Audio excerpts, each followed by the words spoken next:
Hei, mä oon Maria ja mä oon kognitiivisen käyttäytymisterapian lyhytterapeutti ja body-mind-terapeutti.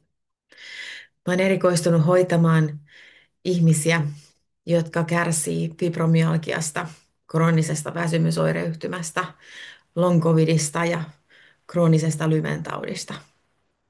Mä oon myös itse toipunut samoista oireista, joita asiakkaani kokevat. Tällä videolla vastaan 4 kysymykseen, jotka lähes kaikki esittävät, kun he etsii ratkaisuja heidän oireisiin. Eli miksi mun keho tuottaa näitä oireita? Mitä body mind terapia oikeastaan tekee? Voiko tällä metodilla oikeasti toipua? Ja miten pääsen tässä alkuun?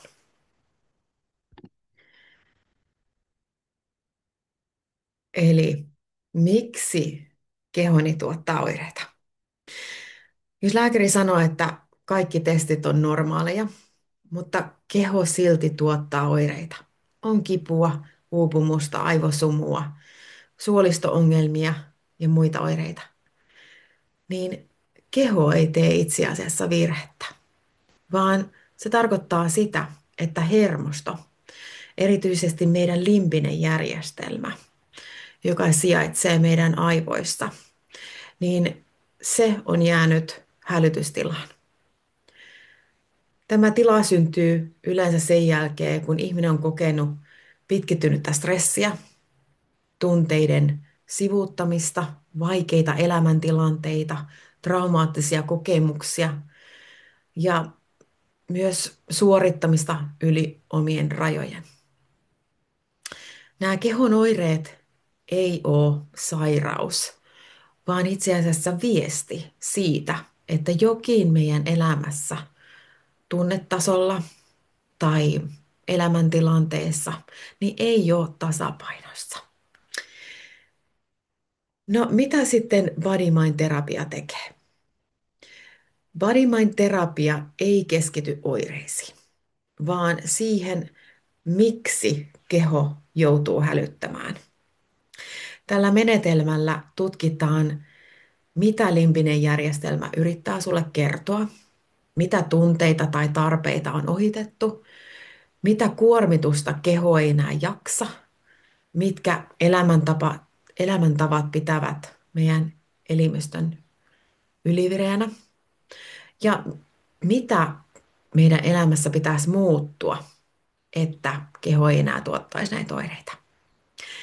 Tässä terapiassa opitaan tällaisia asioita, kuten miten kehon viestit tulkitaan oikein, miten hermoston yli- tai alivireys puretaan, miten tunteiden viestit muutetaan käytännössä toiminnaksi, miten pelkoa, epävarmuutta ja stressiä käsitellään ja miten keho tuodaan takaisin tähän turvatilaan ja miten ilo ja liike voidaan sitten palauttaa takaisin osaksi elämää.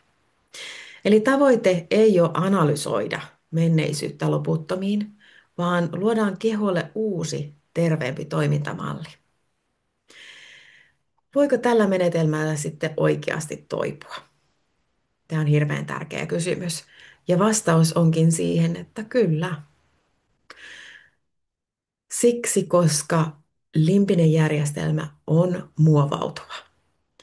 Hermosto oppii uusia malleja. Tämä hälytystila ei ole pysyvä tila. Ja meidän oireet on seuraus, ei sairaus. Kun tämä limbisen järjestelmän tarve hälyttää loppuu, niin silloin meidän oireet myös loppuu. Mä oon nähnyt tämän mun asiakkaiden kanssa, jotka pääsee eroon oireistaan ja pääsee takaisin heidän tasapainoiseen normaaliin arkeen. Ne on päässyt eroon kivuista, uupumuksesta, aivosumusta. Ja mä oon nähnyt sen myös itselläni. Mä oon itse kärsinyt näistä oireista vuosia ja mä oon itse päässyt niistä eroon ja tiedän, miltä se tuntuu. Eli Tämä toipuminen on meidän hermoston biologiaa. Kun meidän hermosto ja limbinen järjestelmä ei enää koe uhkaa, niin silloin se lopettaa oireiden tuottamisen. No mitäs me päästä sitten alkuun tässä? Sulla on kaksi vaihtoehtoa, riippuen siitä, mikä sopii sulle paremmin. Eli ensimmäinen vaihtoehto on tällainen verkkokurssi.